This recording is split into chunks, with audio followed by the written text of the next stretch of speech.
Olá, seja muito bem-vinda, seja muito bem-vinda a mais um Pó de Pedra Podcast aqui com a gente. Você já sabe, falar de pedra ficou mais leve.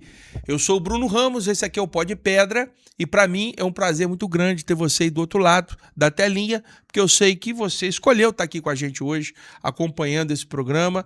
Hoje, um Pó de Pedra Política especial. Estamos aqui com o deputado estadual Wellington Calegari, ele que veio falar um pouco sobre tudo que está acontecendo aí, vai falar do mandato dele, vai falar sobre o cenário nacional, o cenário estadual e o foco central, a gente falar um pouco do caso Master e dos desdobramentos disso, né? Tem muita coisa, muitos desdobramentos políticos, jurídicos acontecendo nesse inteirinho aí. Seja muito bem-vindo, Calegari. Olá, Bruno, um prazer imenso estar aqui no Pó de Pedra mais uma vez e quero dar aqui um alô para todos vocês do Espírito Santo, não só do setor do granito, mas de todos aqueles que assistem o Pó de Pedra e dizer, ó, estamos juntos e nosso mandato tá aí para servir a vocês. Calegari, é uma honra sempre ter você aqui, sempre solícito. É bom quando a gente está conversando com gente que a gente tem afinidade de ideias, né, de visão de campo e então a conversa flui mais fácil. Bom, nós estamos vivendo uma hecatombe aí no Brasil, né, cara? Muitas coisas ao mesmo tempo e muita coisa parece que vai se resolver e de repente as coisas não resolvem e fica naquele marasmo. E aí, para nortear a conversa aqui, eu diria o seguinte: a gente vinha de vários escândalos acontecendo, o da CPMI lá do INSS já estava rolando, acho que desde agosto, ano passado, agosto, setembro. E aí vem vindo nomes e vem aparecendo. Aí vieram vários escândalos também envolvendo os ministros e tal, e de repente vem aí, sei lá, de novembro para dezembro, alguma coisa assim, né, com foco em janeiro, vem à tona aquela denúncia, né, do contrato de 129 milhões da esposa do Alexandre de Moraes e também envolvimento do Dias Toffoli e todo esse... E veio aí agora tudo isso num momento de recesso, né, das forças legislativas e tal, do próprio judiciário. E aquele marasmo. Muita gente assim fica assim, agora vamos, dependendo lá do Silas Malafaia, chamar um evento na Paulista, ou lá, aí vai lá, dá aquele mijadinho de gente, o pessoal meio com medo de manifestar e de repente se acomoda de novo. E aquela sensação para quem é de direita, para quem é conservador, de que está acontecendo os escândalos e a sociedade está inoperante. Anestesiada, e a força política não vai fluindo. E de repente o Nicolas inventa essa moda aí de sair lá de Minas Gerais a pé até Brasília. E isso se transformou num movimento sem precedentes assim, na história atual do Brasil. Não se via nada igual e também, obviamente, sofrendo igualmente o boicote da imprensa. A imprensa não deu o devido visibilidade ao evento. Era mais visibilidade ao raio do que ao só evento. Ao raio, na verdade, só ao raio. Bom, fiz o panorama aqui para te ouvir agora. O que você acha desse momento do Brasil? Que momento a direita está agora? Olha só, Bruno, o que eu posso dizer é o seguinte, vamos lá, eu estava lá na caminhada do Nicolas, consegui chegar lá nos 3 últimos dias, fiz questão de estar lá.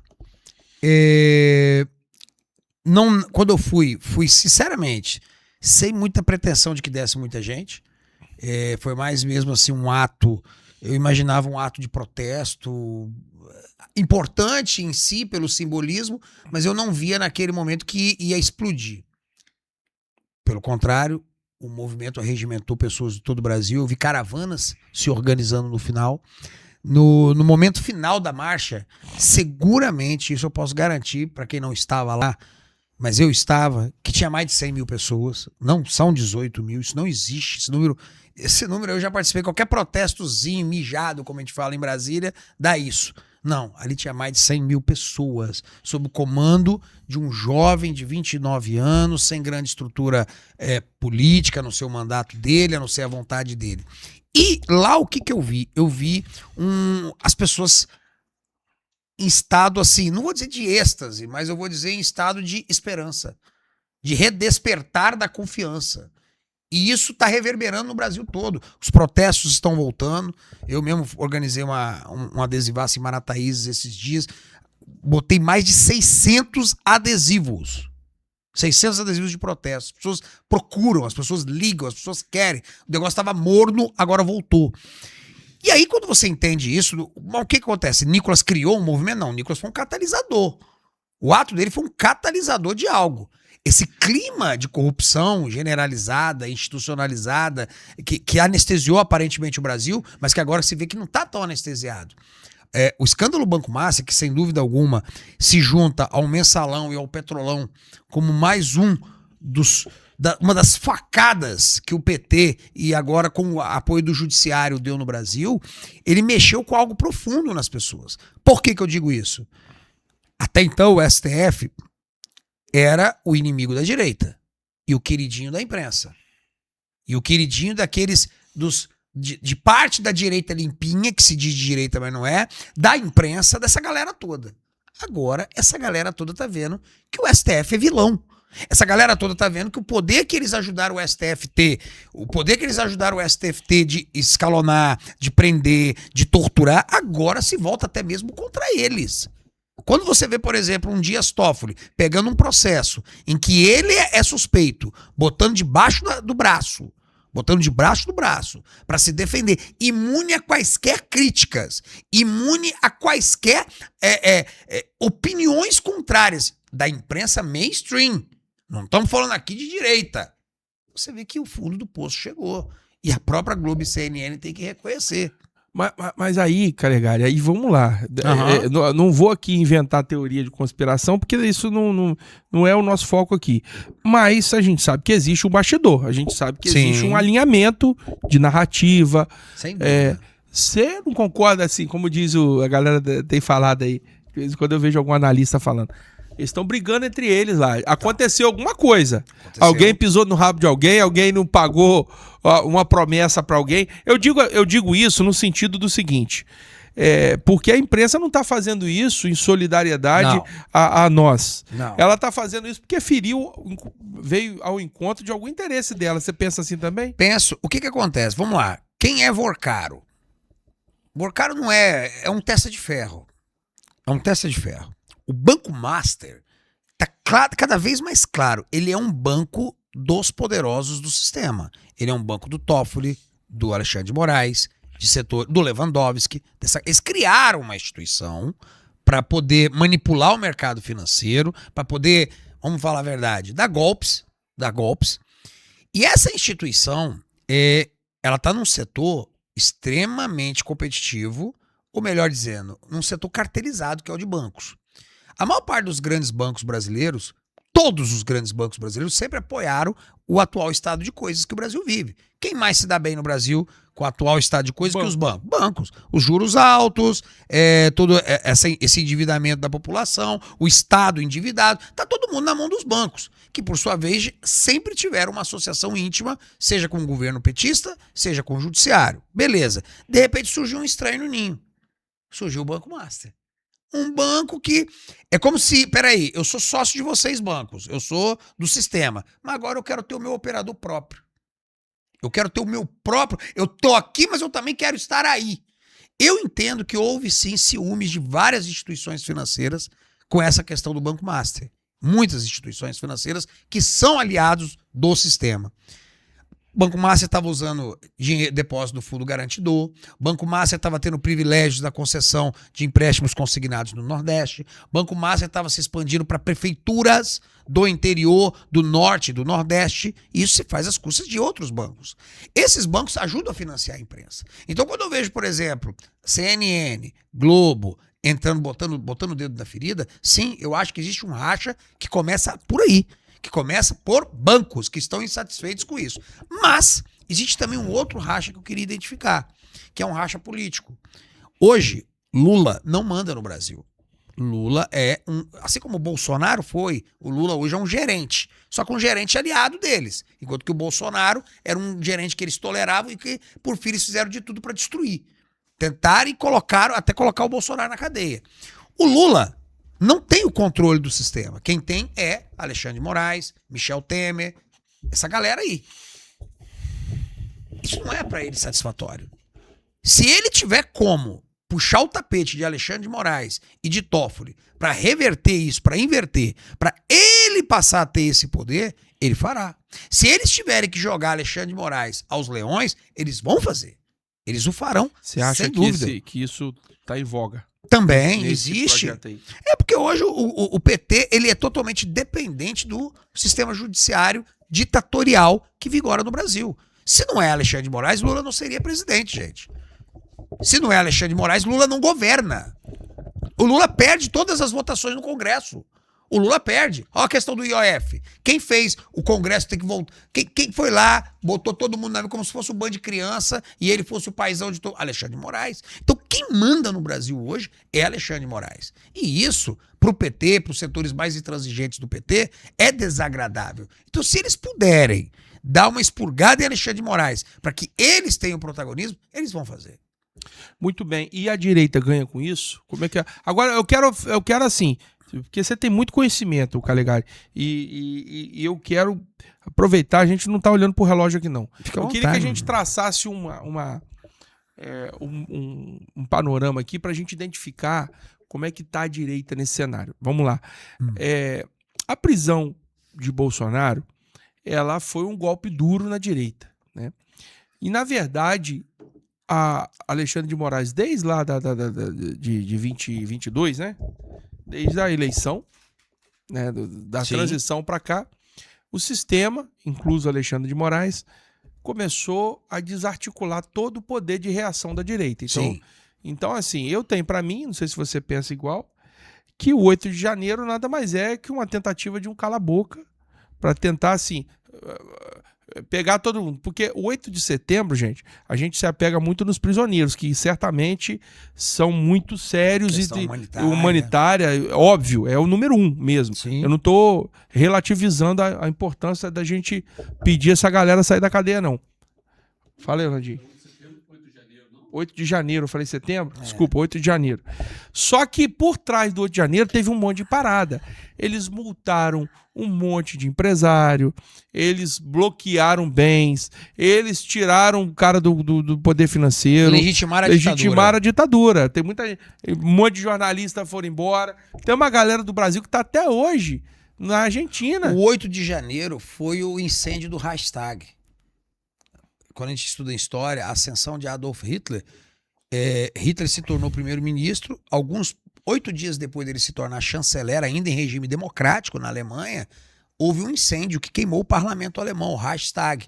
Esse incêndio, que foi atribuído aos comunistas e socialistas e aos judeus por Hitler, foi a desculpa para que ele implantasse a ditadura que durou 12 anos na Alemanha. O nosso 8 de janeiro foi isso. Você acusou um monte de velhinha de golpe pra você fazer isso que você falou. Pra intimidar. Então a galera que tava financiando, que tinha poder, que tava com sangue nos olhos, vamos protestar. Então foi tirando o poder de articulação, começou a demonizar passeata, não pode encontrar aqui, não pode encontrar ali, Bolsonaro não pode ir, não pode ajudar, Bolsonaro não pode falar com Valdemar Costa Neto e tal. Então, tipo assim, eles tentaram de tudo, tirar o Bolsonaro, não pode aparecer na mídia social, não pode falar mal do Lula, não pode fazer nada, beleza. Aí, naturalmente, a direita ficou intimidada. Eu achei uma mancada do caramba, bicho. Aquele dia, eu até perguntei isso pro Evaí, falei, velho, o que foi aquilo, cara? O dia lá do que prenderam o Bolsonaro, os deputados federais foram lá e pegaram a cadeira do Hugo Mota, né? Eu achei que ali ia vir o pau quebrar mesmo, mas não, a galera regou e tal, a galera negociou, mas já, tá bom, tudo bem. Bom, de um cenário de uma direita acuada, dividida, aí começa a própria imprensa plantando, não, porque é o Tarcísio que é o cara, é fulano que é o cara, Sim. Aí vem Bolsonaro, mais uma vez, bota a carta na mesa. Bom, vai ser Flávio. Isso. Aí tentaram desmoralizar o Flávio de todo jeito. Aí vem a primeira pesquisa, pau, Flávio lá em cima, na primeira pesquisa. E aí agora o cenário, os caras estão até com medo. Os próprios comentaristas estão falando assim, cara, o Flávio vai ganhar esse pepinóio no primeiro turno. Bom, fiz a minha leitura. Eu quero ouvir de você agora como é que você encara esse cenário, como é que tá a direita Né, olha só, a direita, tudo que você falou é verdade. Foi fortemente acuada, espancada durante 4 anos, 3 anos, né? Nós estamos sendo acuados, perseguidos e espancados. E a prisão do Bolsonaro foi o auge disso. Porém, toda ação tem uma reação. O que isso também tem, o lado positivo disso, se é que podemos falar de um lado positivo? Ela gerou na direita, que sobrou, naquele núcleo duro, resistente, mais bolsonarista, um sentimento cristalizado de que não temos outra opção senão reagir. É como você acuar um gato. O gato é o animal mais fujão que tem. Mas acua um gato numa parede e vai bater nele, ele vai partir para cima de você, porque ele está acuado. Hoje, ninguém mais sério na direita bolsonarista acha que adianta fazer acordos. O que eu quero dizer? Todas as vezes que Bolsonaro fez gestos para o Centrão, e foram muitos, Bolsonaro foi uma lady governando. Bolsonaro o tempo inteiro, apesar de falar uma coisa ou outra, mas em termos de gestos concretos, o tempo inteiro fez acenos para o STF, o tempo inteiro falou de governar nas 4 linhas, e todas as vezes o que ele ganhou em troca? Insultos, humilhação, repressão. Basta lembrar aquela carta que ele fez com a ajuda do Temer. Nossa, basta lembrar todas as vezes que ele disse que ia ficar nas 4 linhas. E aí o que o sistema estava querendo? E a direita foi vendo o seguinte, peraí, nós cedemos aqui e eles bateram mais ali. Nós cedemos mais ali e eles bateram mais. Não houve um afrouxamento. Você vê, a anistia. Por que a anistia não poderia ter sido aprovado? Qual a intenção de fazer senhorinhas de 60 anos, 70, ficar numa cadeia apanhando? Então a direita chegou à conclusão, não ter, eles querem nos exterminar. E isso está muito cristalizado. E é daí que vem a candidatura do Flávio.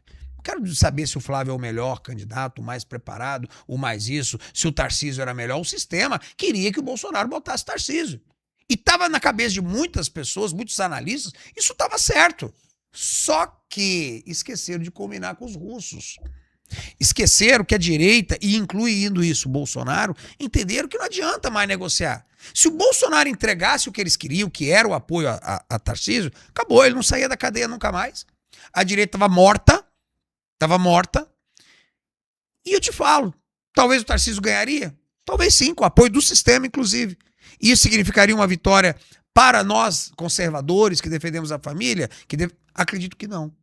Porque Tarcísio seria eleito não pela direita, ele ia atribuir a vitória dele ao sistema, ao centro.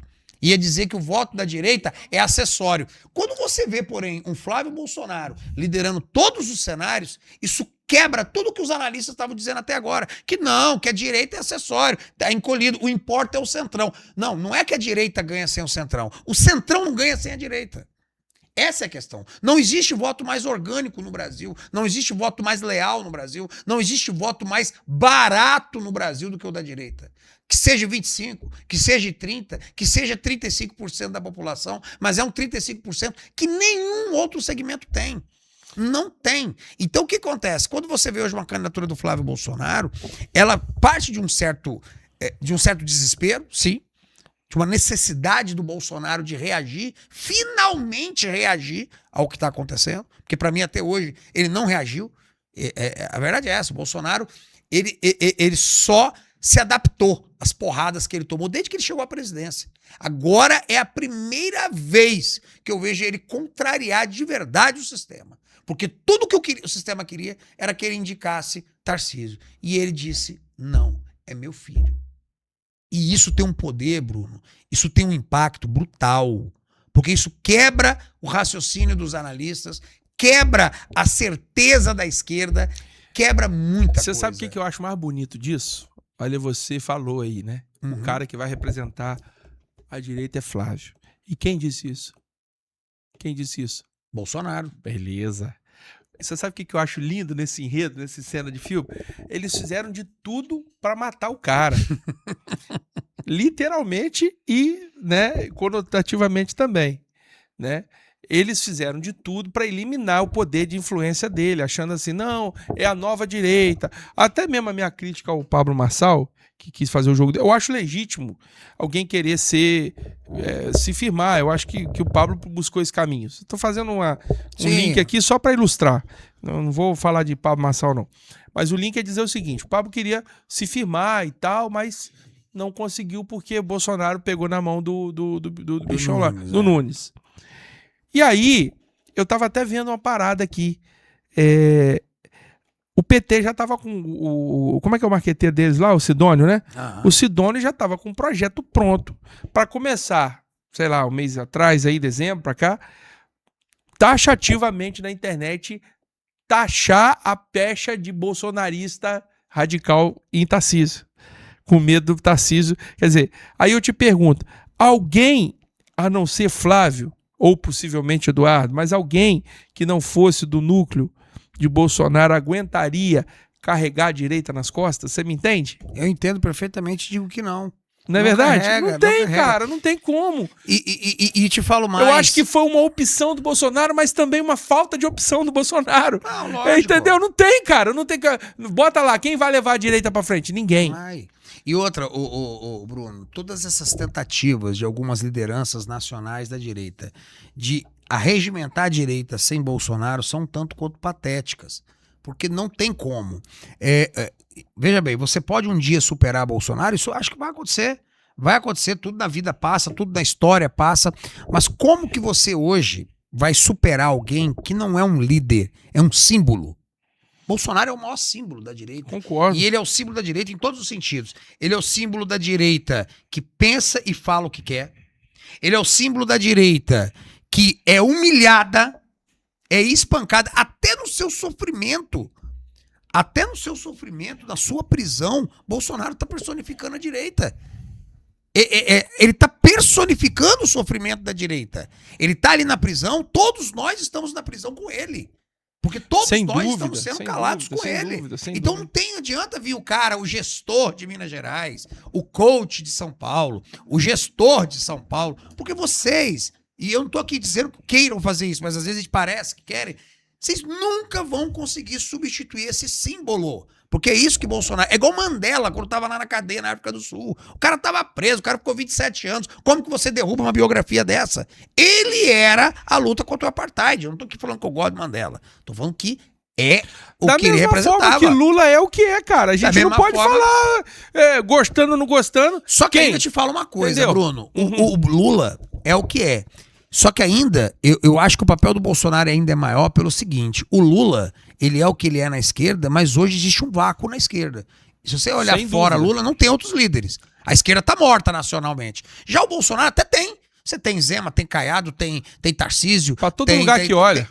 Só que o tamanho do Bolsonaro e a cristalização dele é tão grande que nenhuma dessas pessoas que existem, que são opções até certo ponto eleitorais, mas não são viáveis para carregar esse fardo, para carregar essa bandeira da direita que você está dizendo e que você falou muito bem. E aí que entra o Flávio. O Flávio é o pai dele. Ponto. Não é o cara escolhido pelo pai, é o pai, é o filho que tá sofrendo com o pai, é o filho que tá vendo o pai humilhado dentro de uma prisão, é o filho que tá ali, que mal consegue visitar o pai na cadeia, é o filho que, de certa forma, carrega todo o sofrimento da família e da direita brasileira. Pois é, e aí, o pessoal, se a gente for buscar aí, nesse momento em que a direita tava meio combalida ainda, todo mundo botou muita esperança naquela articulação do Eduardo, aí vieram as sanções, aí quando Trump tirou as sanções... Tirou o pé do acelerador. Todo mundo falou assim, não, aí ó, bananinha aí ó, se lascou, o cara não quer nada com nada. Só que a galera não tá vendo o entorno, o que tá acontecendo, cara. Exatamente. Ó, primeiro, foi lá, arrancou o Maduro de lá, né? Ali é onde... Tudo indica, né? Tudo indica, não tem prova, não posso falar que eu sei, porque eu não sei, mas tudo indica, que isso eu posso falar, o Foro de São Paulo foi uma articulação dos países se ajudarem. Com certeza. Né? Cuba, Venezuela... A partir do momento que o Brasil emprestou dinheiro pelo BNDES lá para Venezuela e esse dinheiro não voltou, o que você quer que eu pense? Tá financiando o crime, né? Exatamente. A gente pode pensar assim, não estamos acusando, mas a gente pode pensar, é legítimo pensar isso, né? Agora, tirou o cara de lá. O Petro, essa semana, tava lá tirando foto na Disney lá. Tava lá todo palhacinho. Como diz a gíria popular, Petro, tá trancando, né? Tá trancando, todo palhacinho lá. Os Estados Unidos, semana retrasada, fechou mais de, se não me engano agora, se o número pode ser um pouco mais ou um pouco menos, uns 90 agências que recebiam dinheiro dos Estados Unidos da ONU, né? Fechou? Tirou os Estados Unidos da a ONU essa fechou semana. Fechou a USAID. Eu ia chegar nela agora. Essa semana a ONU falou que não tem dinheiro para tocar as contas. Quem banca aquela porra sempre foi os Estados Unidos. Aí a USAID tem indícios, na verdade, foram descobertos documentos, tá? Tem prova de que os caras mandaram dinheiro para cá sob pretexto de ajuda humanitária, mas coniventemente dentro da eleição. Patrocinaram o negócio das urnas eletrônicas, tudo então, mais. Agora parece que o Lula, que está ensaiando uma ida nos Estados Unidos, quer pedir para o Trump não interferir na eleição do Brasil. Quer dizer, você entende? Aí a direita está ganhando todas aqui na América Latina. Vai assumir agora em fevereiro, já assumiu o presidente do Chile, cara de direita, Paraguai de direita, Argentina de direita, só sobrou Uruguai e Brasil. É isso aí. Então, meu amigo, o cenário está muito positivo para a direita, né? Tá positivo, o Bruno. E é igual eu falo, as pessoas às vezes, é claro que muitos ficaram frustrados com a retirada das sanções Magnitsky sobre o ministro Alexandre de Moraes, mas vamos lá. E aqui eu não vou ficar passando pano para Trump nem nada. Ele é um presidente de uma superpotência que tem os interesses estratégicos da potência e os interesses pessoais dele também. Hoje o Trump ele está decidido como é que eu posso dizer, a colocar o tacão nele em toda a América Latina. Toda a América Latina vai ter que falar uma língua só, que é a língua dos Estados Unidos. Acabou, não tem mais essa. Aquele espaço para flexibilidade de jogar para lá e para cá que os governos democratas e até a boa parte dos governos republicanos permitiam, Trump acabou, ele está acabando. Ele não vai admitir que nenhum país da América Latina mije fora do pinico. Todo mundo vai ter que colar com os Estados Unidos e não tem para onde correr. O que ele fez na Venezuela deixou claro, o Petro já regou, né? E logo o Brasil terá que se enquadrar, não tem outro jeito. Dito isso, então isso é bom para o Brasil. Vamos lá. Eu sempre sou a favor do Brasil poder ter liberdade diplomática, né? O Brasil poder escolher seus parceiros de uma maneira própria. Porém, a verdade é que nós hoje vivemos um regime ditatorial. Nós vivemos uma ditadura, né? Uma ditadura do judiciário com apoio do PT. Isso vai ter, portanto, influência no Brasil? Já está tendo. Quando você olha um processo eleitoral brasileiro que vai ser analisado por agências internacionais, quando você olha que o principal candidato da oposição, juntamente com o irmão exilado dele, que o Eduardo hoje é um exilado, estão rodando as principais nações do mundo e sendo recebidos. Eduardo e Flávio foram recebidos por Netanyahu, foram recebidos pelo príncipe presidente dos Emirados Árabes Unidos, estão fazendo um tour por várias regiões da Europa e do Oriente Médio, agora o Flávio já está voltando para o Brasil. O que isso significa? Isso significa uma coisa, legitimação.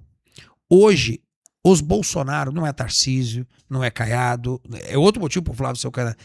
Os Bolsonaros são reconhecidos pelos Estados Unidos e pelas forças mundiais de direita como os líderes incontestes da direita brasileira. Mas então eles vão intervir no Brasil? Não é questão de intervir, é questão de vigiar.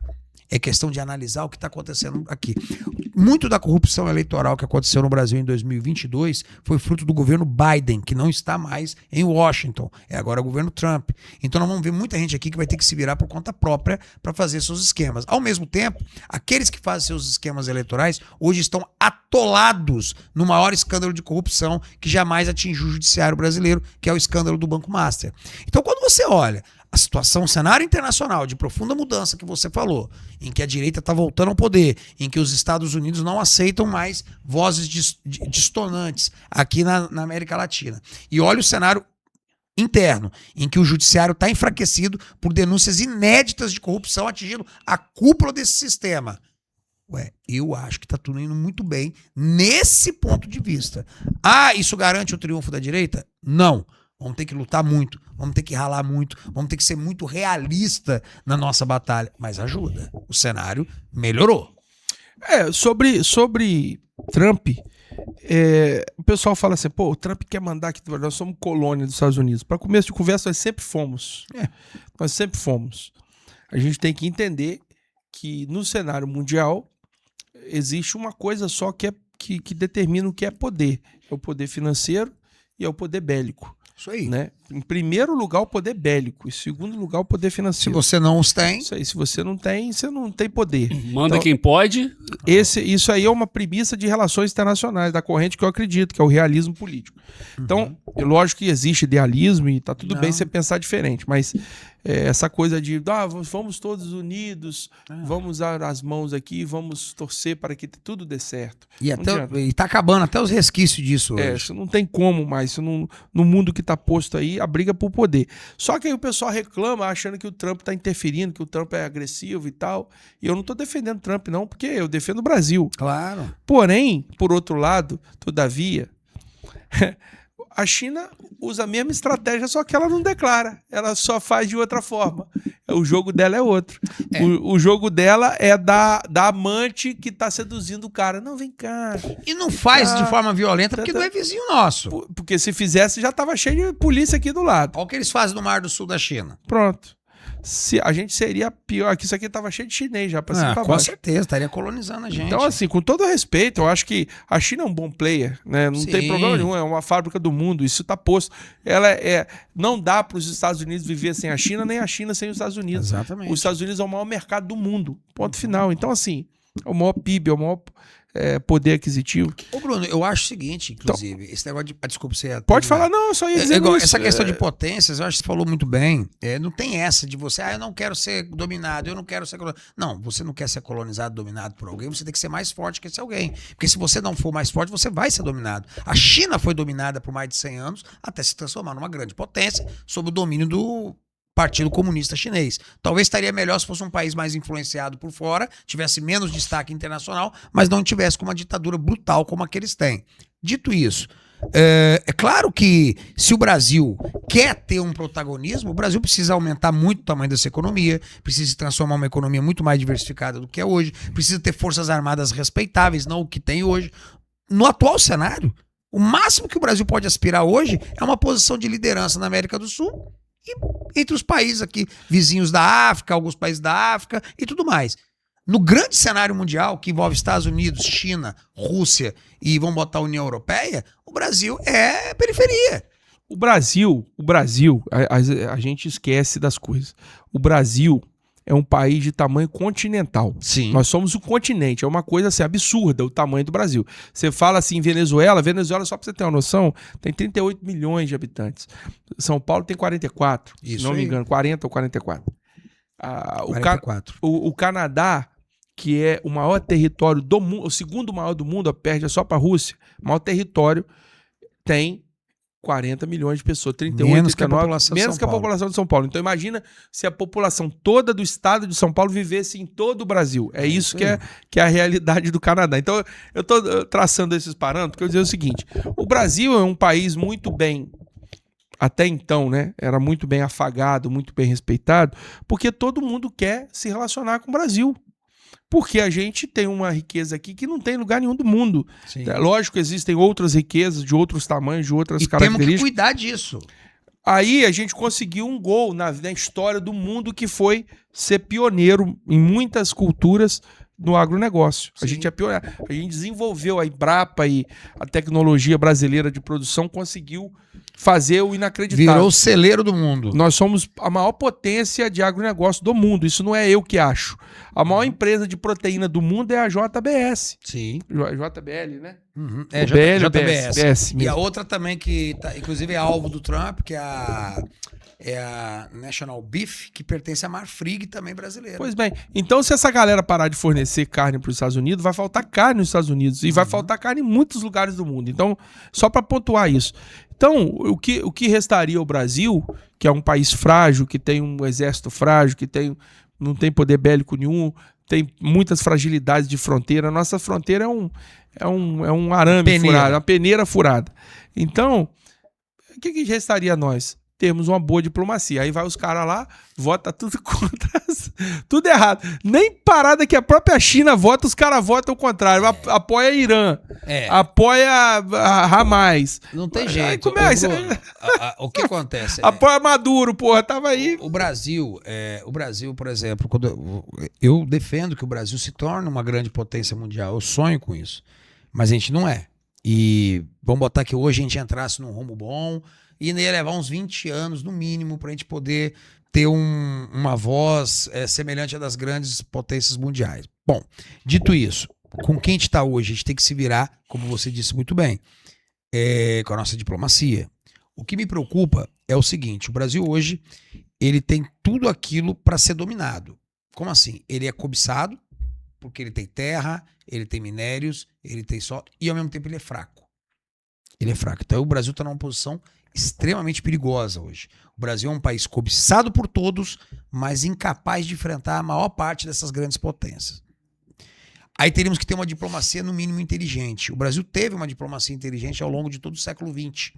Né? Uma diplomacia inaugurada pelo famoso Barão de Rio Branco, e que sabia fazer alianças sem servilismo. O Brasil sempre teve uma postura pró-Estados Unidos. Mas Graça sempre... Aranha. Exatamente. Oswaldo Aranha. Toda aquela galera. O Brasil sempre foi aliado dos Estados Unidos, mas quando era necessário batia de frente. Como, por exemplo, na época do acordo militar, do acordo nuclear Brasil-Alemanha, que foi celebrado no regime militar, o Brasil se impôs. E graças a disso aí surgiu o Angra 1, Angra 2, e o projeto era construir 11 usinas nucleares que não foram à frente. Normal, eu acho que se posicionar é normal, defender os interesses nacionais é normal, só não pode jogar errado. Mas aí, desde que o Lula chegou ao poder em 2002, o Brasil começou a mudar isso, e com a Dilma e com a volta de Lula piorou ainda mais. Que é o quê? O Brasil quer sair da influência americana por questões ideológicas e não questões de soberania, de interesse nacional, para se aproximar de Rússia e China, que são países distantes que, em caso de necessidade, não tem capacidade nenhuma de proteger o Brasil de uma agressão americana. Então o Brasil tá cometendo a pior loucura do mundo. Não, cara, pra quem entende o jogo, cara, eu fico vendo esses analistas que nunca estudaram relações internacionais, não entendem nada. Tá acontecendo um jogo cabuloso no mundo. Olha só. Os Estados Unidos tá aqui, uma potência. A Rússia tá aqui, uma potência. A China tá aqui, aliada da Rússia. Sim. E aí, os Estados Unidos, por uma convergência de N fatores, da Segunda Guerra e etc, tem um tratado chamado OTAN, Tratado do Atlântico Norte com a Europa.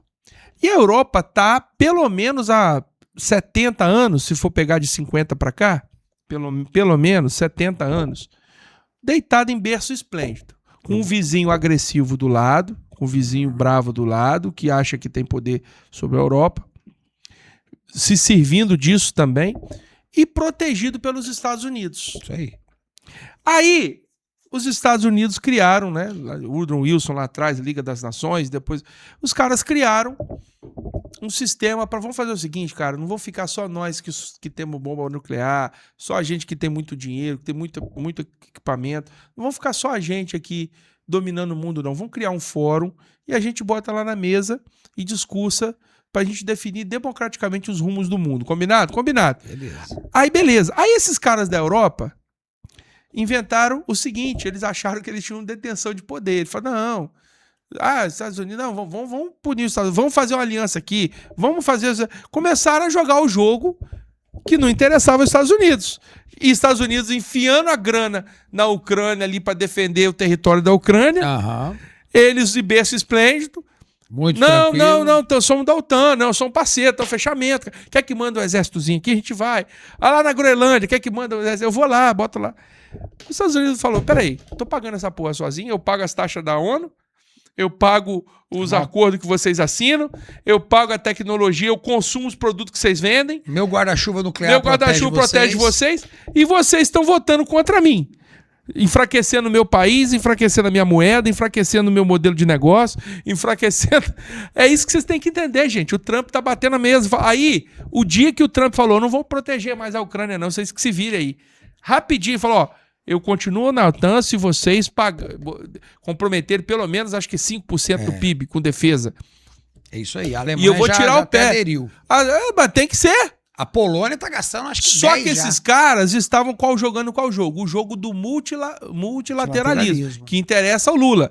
Ele acha que o Lula acha, e o Lula e a tropa dele lá, a turma dele lá, acha que esse jogo de todo mundo é parceiro, todo mundo é irmão, vamos negociar e ferra os Estados Unidos, Entendeu? Que é um jogo jogado já há uns 30 anos, já contra aí você fala, você tá falando de quê, Bruno? Tô falando o seguinte, meu irmão. Sabe por que seu iPhone é caro no Brasil? Porque tem 40% de imposto. E os Estados Unidos permite, tá bom, vai, tá vendendo, tá tudo bem. A gente que detém a tecnologia mesmo, tá bom. Vocês ganham dinheiro nas nossas costas aí, né? Cobra e taxa o iPhone.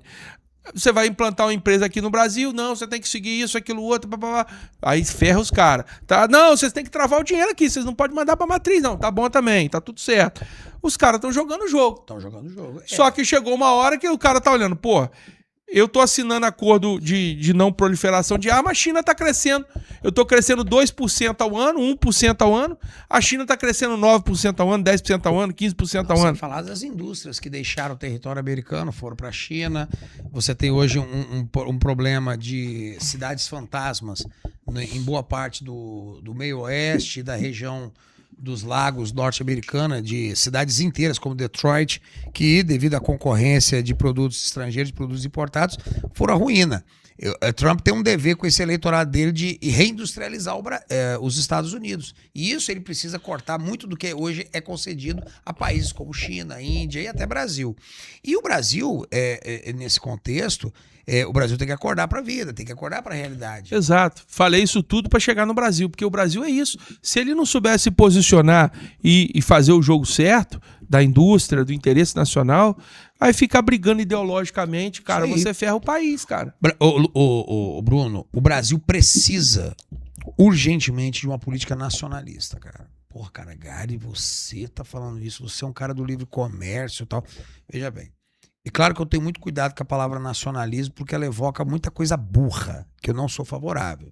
Não sou favorável à reserva de mercado, não sou favorável a políticas que olham tudo que vem de fora como algo ruim, não sou favorável. Porém, eu defendo uma política que planeje o país a longo prazo. O Brasil precisa se planejar a longo prazo, precisa, por exemplo, nós estamos hoje com ameaça clara nas nossas fronteiras, representadas pelo tráfico internacional de drogas e pelo terrorismo. Foz do Iguaçu, cara, você vai lá em Foz do Iguaçu hoje, é um dos principais centros financeiros de radicalismo islâmico no mundo. Pouca gente sabe, mas muito do dinheiro do Hamas, do Hezbollah, do Irã, da Guarda Revolucionária, Brasil, né? Passa pelo Brasil, passa em Foz do Iguaçu. Passa em Foz do Iguaçu, Puerto Iguaçu e Ciudad del Este, ali na Tríplice Fronteira. Então, isso aí é uma coisa que ameaça e coloca em risco a nossa soberania. A Amazônia hoje nós temos gigantescas reservas indígenas próximas à fronteira, onde brasileiro não manda.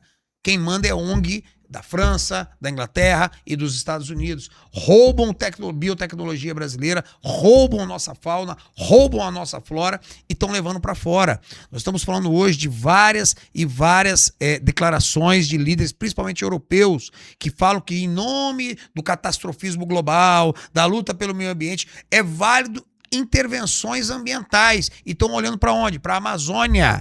Estão olhando para a Amazônia, que o Brasil seria incapaz de proteger a floresta amazônica, aquela bobajada de pulmão do mundo e coisas do tipo. Então, se o Brasil não acordar para a realidade, pode ser que nos próximos 30, 40 anos nós vamos perder metade do território nacional. Ah, mas isso aí que você está falando é doideira, cara. Pensa uma coisa, espectador. Se alguém te dissesse, há 4 anos atrás, que o presidente dos Estados Unidos ia ameaçar arrancar a Groenlândia de um aliado dele e até mesmo o Canadá fazer declarações de que o Canadá tem que virar o 51º estado americano. Você acreditaria nisso? Há 4 anos atrás que um presidente americano ia falar isso? Pois bem, tá falando. E agora você vem dizer para mim que a Amazônia ser retirada do Brasil é uma utopia? Não, não é uma utopia. E vou dizer pior, é algo certo. Se o Brasil não mudar 180 graus o rumo da sua atual política internacional e nacional, podem ter como certo, nas próximas décadas o Brasil irá perder toda a floresta amazônica. É, um fato muito grave.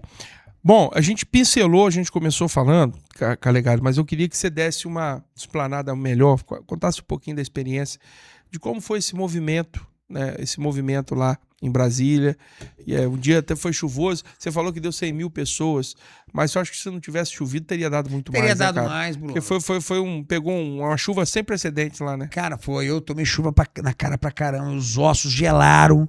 e tava andando, e tome chuva, e a água, e tipo assim, na hora do auge da chuva, inclusive o carro do meu amigo que tava lá com a gente, eu tava com um amigo meu, nós passamos em frente ao hotel no caminho para o cruzeiro onde ocorreu a manifestação. Graças a Deus nós passamos naquela hora, porque nós desconfiamos, era tanta água, rapaz, ele foi lá ver o carro, já tava água entrando dentro da porta do carro, e é um Creta, é um carro alto, né? Então vocês verem o nível, e aí você olha as pessoas desanimando, não, as pessoas continuavam, e conforme a gente ia andando, o que mais me chamou a atenção, Bruno, foi a solidariedade. Você vê pessoas dando água, pessoas dando comida, dando frutas, pessoas que saíram tanto no sábado de manhã como no domingo de manhã para levar alimentos, para levar gelol para passar na perna, para levar para dar aquela Gatorade para as pessoas tomarem, e a gente passava e as pessoas animadas, e é isso mesmo, e vamos patriota, e vamos em chuva batendo. Na hora do raio, por exemplo, eu tava meio debaixo das árvores ali, indo rapaz, tava feio. A água na canela, e aquela bum, deu aquela explosão lá, e assim, graças a Deus, assim, não foi perto de mim, eu não vi as pessoas, teve capixaba que foi atingido, teve uma moça, uma vereadora de Santa Maria de Jetibá, a Elisa, manda um abraço pra você aí. Teve também uma policial militar de Colatina, que foi atingida também. Caramba. Mas assim, graças a Deus, nada com Ninguém gravidade. morreu. Ninguém morreu. Teve um que ficou lá um pouquinho mais de observação, mas não deu nada, não. E aquilo pra mim, eu vou ser sério pra você, um raio daquele atingiu uma multidão daquela e ninguém morrer, isso é sinal de Deus. Não tem dúvida não, não tem dúvida não. Deus protegeu esse movimento, porque Deus não se coaduna com o que é errado, não se coaduna com a tirania, não se coaduna com a corrupção, mas está querendo arrastar Deus para um embate eleitoral. Aquilo não tinha nada de eleitoral. Ali não foi falado o nome de partido, ali não foi falado candidatos, ali não foi falado nada disso. O próprio Nicolas falou várias vezes claro que ele não queria protagonismo, assim. Não, lógico que o protagonismo é natural, vai vir mesmo, porque ele puxou e tal, mas assim, tava todo mundo ali e quem foi pra lá achando que ia tirar uma casquinha eleitoral se deu muito mal. Porque ele não se preocupou em dar esse tipo de declaração, de apoio, de indicar, você é meu amigo no estado tal. Não teve isso. Foi um movimento extremamente... Ele até falou, né? Teve algum momento lá que ele falou, gente, não adianta ficar vindo aqui perto de mim pra tirar foto e tal. A campanha que não tem nada a ver. Não rola. E o que rolou lá, o verdadeiro protagonista, Bruno, foi o povo, cara. Foi bonito de ver. É uma pena a gente ter uma mídia tão... sem vergonha. Tão covarde. Eu acho que isso é uma covardia, mídia. Eu sei que eu não sou nada, eu sou um isco aí no YouTube aí, mas eu vou ser grande ainda. Vocês grava minha cara, hein? Grava minha cara, hein? Receba. Gordinha, mas daqui a pouco eu tô magrinho. Que eu já tô... Aí, Renan, perdeu uns 30 quilos. Tá na dieta, no detox, gente. Tá no detox, tô no detox. Como é que é? Água de? Como é que é? Canguei, né? Canguei. Cangue. Algo diferente, mas não é só isso não, tô tomando uns negócios diferentes aí. Não é nada pra emagrecer não, gente, não tô tomando Mojaro. Não tá no Mojaro não, né? Não. Voltei pro jiu-jitsu, pô, sou faixa roxa de jiu-jitsu. Bacana. Voltei, tem que te levar lá pra você dar um não, pra gente lá conhecer a galera. Não vou lutar lá. Não, mas vou ver, vou ver. Mete um kimonozinho lá, faz umas posições. Tem uns probleminha de coluna, mas faz umas posições, você vai gostar. Vou fazer umas posições só pra agradar, Aí, vou levar você lá. Bom, aí voltei pro jiu-jitsu, tô na academia. Vamos ver se agora vai, né? Porque a galera tá me pesando demais, rapaz. Eu não sou um cara nem público ainda. Hoje eu entendo por que essas atrizes aí de novela ficam nesse negócio da bulimia. Como é que é? Anorexia. Rapaz, a pressão é grande, velho. Eu que sou um bostinho aqui de Cachoeiro. Eu tô aqui para. Rapaz, você é apresentador, cara. Você tem que emagrecer, vai, tá bom. Muito gordinho. Tá muito gordinho, pô. Você tá gordo. Pra aquela posição, você tá parecendo sua barriga. Eu falei, bicho. Deixa eu ir em paz, meu Deus. Pô, mas a galera cobra, velho. Mas você sabe que eu, por exemplo, também entrei nessa onda de emagrecer. Eu tô vendo que você tá fortinho aí, pô. Não, tô malhando. Tá malhando, mulher? Puxando ferro. Marombeiro. Puxando ferro. Tá com sabor. Sabor marrom. Eu consegui perder já 8 quilos, mas a minha meta é perder mais 6. Aí eu chego num peso. Se eu chegar a 87... Nossa senhora, nunca mais que eu vou ver esse peso na balança comigo, não. Quanto você tá pesando, Bruno? Mais de 120. É mesmo, cara? Mas você é grande, você tem altura boa. Eu tenho 1,81, mas eu vou... Minha meta é chegar no 100. Não, vai 98, 100 tá ótimo pra mim. Vai ficar aquele massa físico, magra, pô. Isso aí, vai ficar aquele físico de judoca mesmo, de jiu-jiteiro mesmo. Isso aí. Aqui, bom, eu tava falando, a gente tava falando da passeata lá. Isso. Aí você fez um apanhado legal. Teve algum momento que te chamou a atenção? Olha, o que me incomodou... Você viu aquela coroinha? Como é que é o nome daquela senhorinha? Dona Ilse. Dona Ilse. Você viu a Dona Ilse? Vi, mas não vi lá pessoalmente, não. Quem viu ela até foi um amigo nosso, o Léo Camargo viu ela, até gravou um vídeo com ela. Não tive oportunidade de estar com ela. O que acontece? Uma coisa, sabe o que mais me chamou a atenção? E, além da solidariedade, mas uma coisa que me incomodou. A Polícia Rodoviária Federal. Eu vi esse vídeo seu aí, mas depois eu vi outros vídeos lá falando que não tinha nada daquilo. Não, teve sim. Teve sim. Você viu o vídeo de Patriotas? Eu vi o vídeo que você postou. O pessoal, a Polícia Federal tá desviando aqui, tá atrapalhando. Olha só, o que aconteceu? Vamos lá. A Polícia Rodoviária Federal, ela fez o seguinte. O povo tava indo à marcha, ocupando meia pista. E fazendo cordão de isolamento. Meia pista estava desocupada. Podia passar o carro. E lembrando que era pista dupla, né? Pista dupla. Muitos trechos de pista dupla. Ou seja, isso aí aconteceu. Quem tava indo. Isso aí. Só é reduzir o fluxo de quem tava isso aí. No sentido. Aí eu comecei a estranhar, eu tava bem na frente ali nesse momento, já tinha andado uns 12 quilômetros. E eu comecei a estranhar que não vinha carro. E eu tinha deixado o carro para trás com um amigo nosso, e eu mandei a mensagem para ele: vem cá, cara, vem para cá, pô. Passa aqui pra gente pegar e ainda vamos mais para frente, pro carro não ficar lá para trás. Não, mas eu tô parado no trânsito. Parado por quê? Até briguei com ele.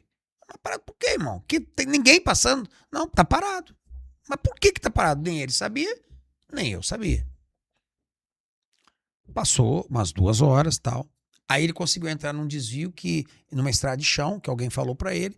Aí ele me encontrou lá na frente, isso aí já perto Você caminhando e ele de carro. Isso. Aí ele me encontrou numa cidadezinha perto já de Lusiânia. Chegando ali, ele chegou com o carro. Aí eu tava de calça, tirei a calça, botei uma bermuda, né? Aí, vamos agora seguir. Parado de novo. Bloqueou total. E eu lá, 1 hora, 1h30 no carro, parado. Você imagina a 040 bloqueada por 2 horas. O tamanho do congestionamento que isso gerou. Tô falando de coisa de 50 quilômetros. E não tinha motivo. Aí eu peguei 1 hora, fui andando. E cheguei até o posto da Polícia Federal. Não tinha motivo. Tava bloqueado. Não para passantes, que fique claro, não tô falando que eles bloquearam para os viajantes, mas bloquearam os carros. Sem motivo. Eu perguntei pro policial, mas por quê? A questão de segurança. Não tinha questão de segurança, pista dupla. Aí o que isso nos mostra? Isso nos mostra. Então não tem. Quem falou que não teve, falou bobagem. Quem não tava lá. Fica o grupo querendo amenizar, né? Para não tem que arrumar amenizar. Sabe por quê? Não tem que botar, sabe por quê? Isso mostra como que tá contaminado o serviço público. A maior parte, infelizmente, respeita a Polícia Rodoviária Federal, respeito. Mas é fato que a maior parte dos policiais rodoviários federais são de esquerda. É fato que a maior parte da Polícia Federal brasileira é corrompida. É de esquerda. Você acha que Alexandre de Moraes implanta uma ditadura dessa no Brasil sem a conivência dessas instituições? Polícia Rodoviária Federal, hoje no Brasil, a maior parte das ações que ela faz é de repressão a trabalhador. É de repressão a caminhoneiro. Não tem medo de falar essas coisas não, Bruno. Fala aqui, na lata. O único presidente que fez a Polícia Rodoviária Federal trabalhar no Brasil foi Jair Bolsonaro, que botou pra fazer apreensão de droga, que era isso que a Polícia Rodoviária tinha que fazer. Hoje, a Polícia Rodoviária Federal, pra mim, é uma instituição que tá na mão de esquerdistas, que reprime trabalhadores, assim como a Polícia Federal se transformou na guarda pretoriana de um regime arrogante e autoritário. E não fazem, estão cumprindo ordens. Fazem porque tem prazer. Nós temos hoje um grave problema de infiltração esquerdista nas instituições federais brasileiras. Polícia que eu respeito muito, Polícia Militar. Essa é a polícia que tem meu respeito. Uma polícia que combate, de fato, criminoso, que troca tiro com bandido, que vai lá, arrebenta a boca. Não polícia que vai lá e fica esculachando o caminhoneiro, que fica esculachando o carreteiro, que fica esculachando o cara, inclusive que está transportando a pedra de vocês, que está transportando as pedras do setor. Então tem que ser falado e não pode ser amenizado. Vou ficar com medinho de falar da PRF. Fico não. Falo e é verdade. Infelizmente tem que fazer uma limpa, tanto na Polícia Rodoviária Federal como na Polícia Federal. Existem bons policiais federais? Existem. Existem bons policiais rodoviários federais? Existem. Mas não sei sequer se são a maioria. É complicado, né? Esses são um dos entraves, né? Não, é isso aí. Também E te garanto que a maioria dos... Você caminhoneiro que tá me ouvindo, tô falando mentira? Tô falando mentira? Não tô, você sabe disso. Muito bem. Muito bem. É complicado o cenário. O quanto que esse agro foi arrebentado, e os caminhoneiros e os motoqueiros. E pelas mãos de quem? Ah, o judiciário. O judiciário não vai lá aplicar multa no cara, não. O judiciário não vai... E tem homens honrados, como, por exemplo, aquele diretor da PRF na época do Bolsonaro, um cara honrado que tentou... Silvanei. Tentou impedir a fraude eleitoral que estava acontecendo. E o que aconteceu com ele? Foi traído pelos seus próprios colegas. Tá preso. Tá preso, destruída a vida dele. Rapaz, o ajudante de ordem lá, como é o nome dele? É que foi o grande... O Cid. Cid, né? Cid. Eles perturbaram Mauro tanto Cid. o Mauro Cid que... Perturbaram tanto os Mauro Cid que... Mas ali também é bem traidor também, né? Um sem vergonha também, né? Você vê que ele tá com a patente dele garantida, salário garantido, recebeu 500 mil reais de salários que estavam retidos. Então, tipo assim, ali há uns acordos também. Ele sofreu pressão? Sofreu, mas fez acordo também. Não, é porque quando ele fez vazou aquele áudio dele reclamando que ele tinha sido instigado a mudar a versão dele, aquilo ali daria em qualquer lugar do mundo, daria invalidação do processo, né? Aí você vê a diferença. Aí o Bolsonaro foi preso por causa disso. Aí você vê a diferença de postura do Mauro Cid, um suposto militar. É um militar, né? E aí você vê como que o nosso exército... Não, Renan, cabuloso, né, bicho? Como que o nosso exército hoje é uma instituição também descredibilizada, eu não tenho medo de falar isso também. Precisa ser refundado o exército brasileiro, reorganizado, refundado. Qualquer um hoje que estiver dentro das Forças Armadas, que tiver uma honra, entende disso. E aí você compara a postura do Mauro Cid com a do Felipe Martins, que foi preso, está preso há 3 anos, sofrendo longe do filho e não delatou. Lutou para garantir. Não delatou, não. Não tinha o que delatar. Não delatou. E quando eu falo não delatar, é isso. Não assinou as declarações que eles queriam que ele assinasse. É fogo, né?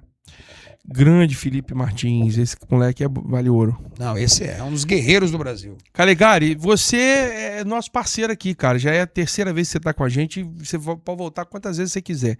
Porque você é um cara que tem pauta, você é um cara que tem visão política, que representa. E tamo junto. Vamos partir pro final e a gente tem muito mais papo pra falar aqui. Acho que já deu uma pincelada boa no Master, tá esclarecido. A gente não vai ficar aqui abordando tecnicamente nada. É uma posição política, uma visão de cidadão mesmo. Mas vamos falar um pouquinho do cenário capixaba, cara. Eu fico te azucrinando, que eu fico te perguntando, você briga comigo, fala, pô, você vem, é senador mesmo e tal, te liguei. Bruno, depois que eu voltar, eu vou aí pra contar essa história, porque a gente fica assustado, pô, que você é um cara que tem tudo pra reeleição para deputado estadual. E aí, de repente, você vem com essa aí pra nós... Fala um pouquinho desse projeto, senador. Olha só, esse projeto do Senado, sou pré-candidato, que fique bem claro, não é um projeto individualista, não é um projeto pensado no Calegari. Se fosse, Bruno, você está certíssimo, a reeleição de deputado estadual seria o mais fácil, talvez um voo para federal. Mas é fruto da necessidade que eu vejo que o Brasil está. Eu me candidatei a deputado, para começo de conversa, porque eu tinha um projeto em nível de estado. Que era lutar pelo parto livre, lutar pelo direito dos professores, lutar contra a ideologia de gênero nas escolas. Depois acabei assumindo isso e outras missões, entrei na área do cooperativismo, sou presidente da comissão de cooperativismo e tudo mais. Meu trabalho está sendo feito como deputado e eu acho que ele trouxe bons frutos para o Estado do Espírito Santo. Tanto em termos de ideologia, de trabalho da direita, como em termos institucionais, como deputado mesmo. Mas agora o que o meu Estado precisa nessa próxima eleição? O que o Brasil precisa? Nós precisamos quebrar essa ditadura do judiciário. A única instituição que pode fazer isso se chama Senado. E eu não tenho hoje um candidato que me represente, 2 candidatos, eu preciso de 2. São 2 vagas para o Senado e que tem que ser preenchidas por conservador. Eu não me conformo hoje com Fabiano Contarato, um esquerdista, que enganou a direita, cometeu estelionato eleitoral, enganou a todos, fez passar por o delegado linha dura, o delegado apoiador da Lava Jato, o delegado moralista, o delegado... para depois virar um petista, ir para o partido que protagonizou a Lava Jato como bandidos, né? Apoiar somente pautas LGBT que nada tem a ver com o interesse nacional, e o outro senador, o Marco Duval, que para mim tem claros problemas. É uma pessoa que não tem equilíbrio emocional hoje para ser senador, representando a direita conservadora. Com o pendrive aqui, eu fico tentando trazer ele aqui para ele contar essa história do pendrive. Cara, assim, vou te falar, ele vai ficar falando, mas não vai falar em nada, porque o Marco Mas Duval, ele está candidato à reeleição? eu acredito que deve vir, mas independente se vem ou não, alguém tem que substituí-lo. Nós precisamos de alguém de direita. Hoje nós temos um senador de direita, Magno Malta, ponto. Os outros dois, um é de esquerda e o outro é um confuso. É um confuso, que foi a primeira pessoa que disse que Bolsonaro queria dar golpe, foi Marco Duval. Com uma doideira de uma live, uma entrevista que ele deu maluca, falou, Bolsonaro me chamou para dar golpe. Não sei se você sabe disso, foi Marco Duval a primeira pessoa a falar disso. Marco Duval também foi a pessoa que apresentou a procuradora de Justiça do Estado do Espírito Santo, Luciana, para Alexandre de Moraes. E disso resultou a tornozeleira eletrônica do Capitão Assunção, a prisão do vereador Armandinho, a prisão do jornalista Jackson Rangel, a tornozeleira do deputado Carlos Von, a prisão do pastor Fabiano, entre outros. Então, esse é o cara que está lá. Ele não representa nada na direita. Foi eleito pelo PPS, com o apoio do Casagrande em 2018, e apesar de um aceno ou outro para a direita, o cara da SWAT e tudo mais, ele não representa a direita. Isso é fato. Então, daí surgiu então a minha pré-candidatura, o projeto. O Espírito Santo precisa fazer 2 senadores de direita. Como houve uma discordância no nosso partido na época, né, apesar de eu manter ainda o diálogo com o PL, mantenho assim um bom relacionamento com o partido, mas eu vi que eu tinha que seguir meu caminho. E tomei uma atitude assim, que muitos vão considerar arriscada. Sair de um partido que é o maior do Brasil para ir para um partido sem fundo eleitoral. Com verba. Sem verba, mas que representa os valores que eu acredito, que são os valores do cristianismo. É a democracia cristã. Então nós estamos nesse projeto empenhadíssimos, rodando o Estado do Espírito Santo. Você está como presidente do seu partido? Não sou, não pego mais presidente de partido, Bruno. Já fui presidente de partido algumas vezes e, sinceramente, eu acho que é muito ruim quando você mistura as coisas. E no Senado, a gente ouve falar, o pessoal que acompanha, porque tem sempre, gente, o pessoal que acompanha mais política de perto, né? Isso é natural. E o pessoal comenta que Casagrande está eleito, está saindo da máquina agora, um bom nível de aprovação, né, da gestão dele.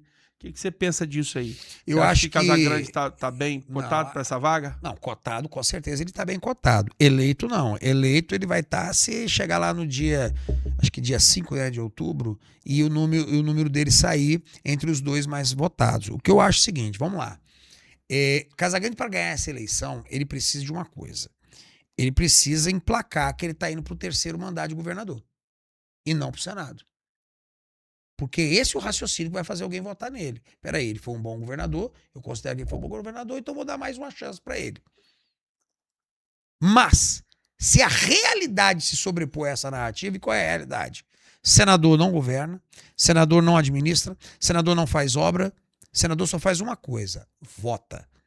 Então vamos lá, você que é um empresário do Granito, que aqui tem muitos empresários do Granito que assistem, obviamente, o canal. Você que é um cara que votou no Casanaro em 2022. Você que acha que Casagrande é um bom governador, mas você, ao mesmo tempo, se considera um homem de direita. Como que você vai votar para senador numa pessoa que vai votar a favor da ditadura de toga do Alexandre de Moraes? Como que você, eu tô falando você, empresário do Granito, você vai votar no camarada que é a favor da Polícia Militar não ter subido nas favelas do Rio de Janeiro, porque se você não sabe, o PSB, partido dele, foi o partido que entrou com a ação no STF para barrar a subida da Polícia Militar nas favelas. Como que você, empresário do Mármore Granito e agricultor, que odeia sem terra, vai votar num senador que, como governador, vetou a lei que nós aprovamos na Assembleia Legislativa, que endurecia com as invasões de terra no Estado do Espírito Santo? Como? Então eu tenho certeza, Bruno, que as pessoas são racionais. As pessoas são racionais. Ele não vai tirar todos os votos do Casagrande. Mas esse voto que hoje ele tem de empresário de Granito, de agricultor capixaba, que é um voto, para mim, enganado. É um voto da pessoa que não para pensar no futuro da nação, nós vamos tirar dele. Eu me proponho a ir até vocês. Eu me proponho a mostrar para vocês o que significa um Senado com muitos Casagrandes. Se você quer que Alexandre de Moraes continue tripudiando no Brasil, vote Casagrande. Se você quer um Senado, um cenário em que o tráfico de drogas continue impune no Brasil pela conivência do STF apoiado na omissão de um Senado Federal. Vote Casagrande. Se você quer que as redes sociais continuem sendo perseguidas e policiadas, vote Casagrande, porque ele é a favor disso. Ele é a favor desse inquérito das fake news, como já falou várias vezes. Ele acha que o STF é o paladino da democracia. Então essa que é a questão. A eleição não é uma eleição de terceiro mandato para governador. A eleição é de Senado. Então esse favoritismo dele, vamos ver se resistirá a essa discussão.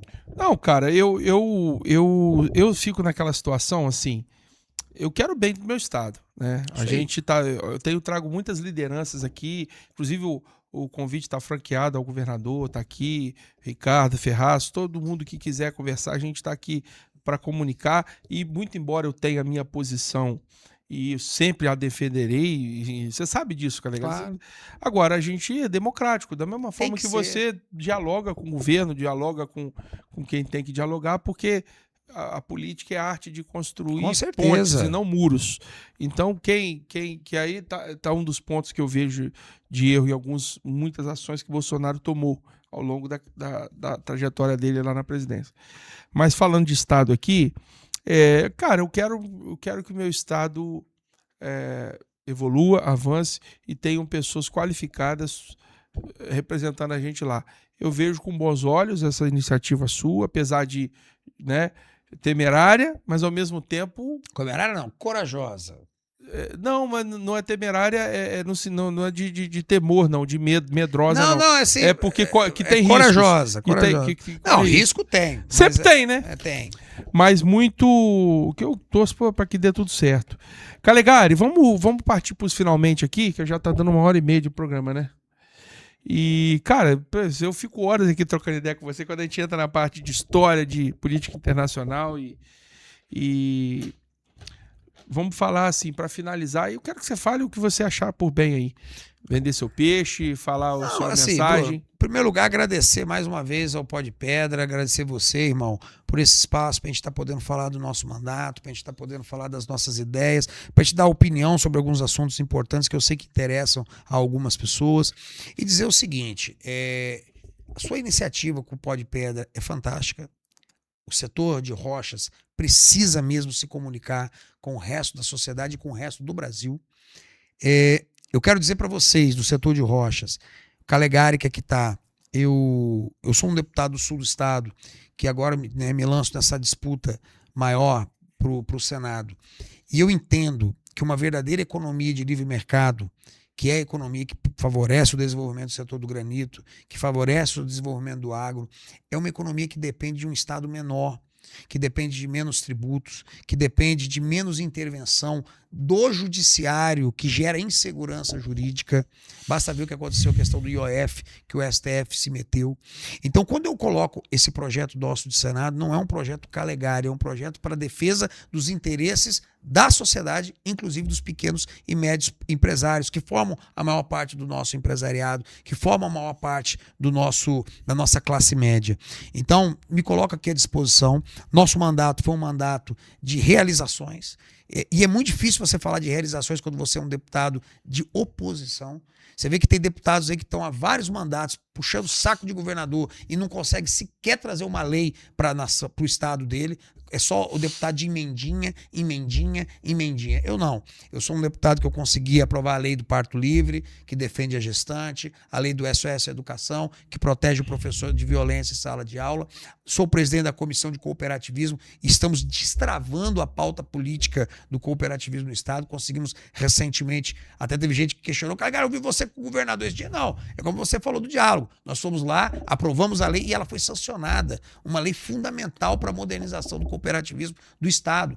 É uma lei que é só do Calegari? Não. É fruto do trabalho da Assembleia, mas de uma comissão que eu presido e que estava parada, que era a Comissão de Cooperativismo. Então, você que ainda não acompanha o trabalho do deputado Calegari, acompanhe, vai lá, Calegari RS, entra nas nossas redes sociais, coloque suas reivindicações, vem para dentro dessa luta, que eu quero dizer para vocês o seguinte, o futuro a Deus pertence e o futuro é lindo. Tamo junto, pessoal. Muito bem, pessoal. Quero agradecer a presença mais uma vez do nosso deputado estadual, o Wellington Calegari, trazendo atualizações aí mais recentes da política nacional, da política estadual, falando um pouquinho sobre geopolítica, enfim. Hoje é o bate-papo aqui sobre toda a estrutura do Estado, muita coisa legal. E quero agradecer a cada um de vocês que permaneceram aqui até o final desse programa. Para mim é um privilégio muito grande. Quero te convidar para você se inscrever no canal. É muito importante a sua inscrição, porque ela fortalece o canal, ela ajuda o YouTube a regular os algoritmos aí, distribui mais o conteúdo. O Podpedra está crescendo bastante, a gente já está com quase 300 mil, né? Ou mais de 300 mil visualizações no YouTube. Estamos com mais de 500 mil de visualizações no Instagram, dos cortes. Às vezes a pessoa não assiste o vídeo aqui, não chega até esse momento do vídeo. Mas ela pega os cortes, então isso repercute. E até quem não assiste vê, o Calegari teve lá no Podpedra, então isso gera repercussão, uma coisa se espalha. Então eu quero agradecer, se você ficou até aqui, deixa o joinha, deixa um comentário aí, se tiver uma pergunta, certamente o deputado vai ver. E estamos aqui no Podpedra, criando esse conteúdo, né? Que hoje a gente não falou de pedra, mas a gente sempre pensa na pedra quando está gerindo o programa aqui. Temos vários programas que a gente traz minerador, a gente traz engenheiro de minas, a gente traz geólogo, a gente traz vendedor de pedra, cara, exportador. Cara, todo dia tem um conteúdo novo aqui e a gente está trazendo um tema diferente para vocês. Quero agradecer mais uma vez. Algum recado aí, Orlandinho? Tudo certo? Tudo certo. E vamos falar o nosso lema de encerramento aqui. Falar de pedra ficou mais leve. Tamo junto.